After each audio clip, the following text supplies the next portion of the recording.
কি অপরূপ সুন্দর এই সকালবেলা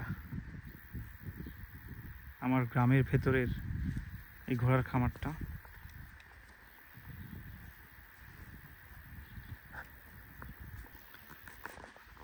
উপরে যেমন সুন্দর আকাশ, সামনে চমৎকার একটা পাহাড়, আর নিচে এই ঘোড়াগুলো ঘাস খাচ্ছে। ঘোড়াগুলো কিন্তু অনেক বড় বড়, খুব মন দিয়ে ঘাস খাচ্ছে ওরা। এটা একটা ঘোড়ার খামার।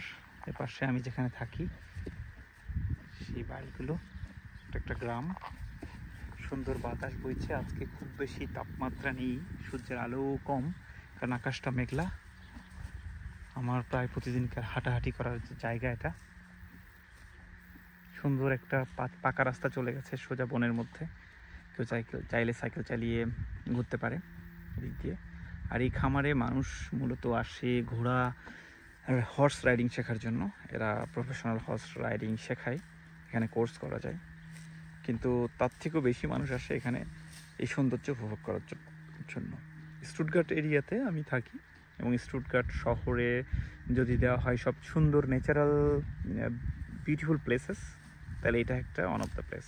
সো এই জায়গাটা সার্চ দিলে এই জায়গাটা আসে, দেখায়। তো এখানকার সবচেয়ে সুন্দর জিনিস হচ্ছে এই ঘোড়াগুলো, আর এবং এই পাহাড়ি এই ল্যান্ডস্কেপটা।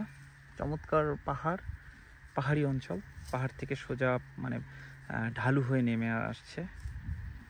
দেখলেই মনে হয় যে কোনো কল্পনার মতো কেউ একজন ছবি এঁকেছে সুন্দর করে, এমন মনে হয়।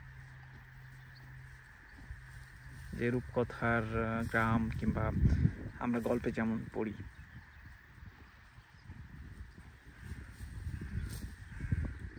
এপাশেও পাহাড়, কিন্তু এপাশেও আপেল গাছ অনেক সুন্দর। এই সব গাছগুলোতে প্রচুর আপেল হয়ে আছে। আর কিছুদিন পরে এত আপেল অলরেডি হয়েছে ছোট ছোট, আর কিছুদিন পরে দেখা যাবে আপেলগুলো পেকে পেকে মানে এরকম রাস্তাগুলো নোংরা হচ্ছে, খাওয়ার মানুষ নেই। ঘোড়াগুলো খুবই ফ্রেন্ডলি। ওরা কিন্তু চাইলেও এই বেড়া পার হতে পারবে না, কারণ এই যে বেড়াগুলো আছে সাদা ইয়ে দেওয়ার মতো, এগুলোতে কিন্তু ইলেকট্রিসিটি দেওয়া আছে। এই যে সাদা যে ফিতাগুলো দেখতে পাচ্ছেন, এগুলো কিন্তু ইলেকট্রিসিটি একটা শক দেওয়া আছে। চাইলে যে ওরা লাফালাফি করে বাইরে আসবে, তা কিন্তু আসবে না। এখানে অনেকগুলো ঘোড়া আছে, যেহেতু বড় একটা ঘোড়ার খামার। আমার সামনেই দেখতে পাচ্ছি 4, 5, 6, 7, 8, 9টা 10টা ঘোড়া দেখতে পাচ্ছি টোটাল। আরও অনেক ঘোড়া আছে ওদের। মানুষজনের দেখা কিন্তু খুব বেশি পাবেন না, যেহেতু মানুষজন কম এসব দেশে। এই জন্যই যে এই জায়গাটা মানে জার্মানির গ্রামগুলো এত শান্ত নিরিবিলি, এত নিশ্চুপ হয়, চুপচাপ। এবং এই অপরূপ সুন্দর এই সৌন্দর্য, এই অপরূপ প্রাকৃতিক পরিবেশ পৃথিবীর খুব কম দেশেই আছে। তবে এটাও ঠিক, যখন একটা দেশ অনেক ধনী থাকে, অনেক তারা অর্থনীতিতে অনেক স্বাবলম্বী হয়, তারা কিন্তু এরকম সুন্দর প্রকৃতিকে ওরা ধরে রাখতে পারে। আর আমাদের দেশে আমরা পারি না, কারণটা হচ্ছে যে আমাদের প্রথমত আমরা গরিব, আমাদের জনসংখ্যা অনেক বেশি, এবং আমরা অতটা উন্নত মানসিকতাটা এখনো হয়নি যে কোনো একটা জায়গাকে সুন্দর করে পরিষ্কার পরিচ্ছন্ন করে রাখবো। তো জার্মানির ব্যাপারটা এরকম যে আপনি যেদিকে হাঁটবেন যাবেন সব কিছু সাজানো গোছানো, একটা ময়লা নেই, শান্তিময় একটা পরিবেশ। এই জন্যই কিন্তু সব দেশগুলো এত সুন্দর লাগে।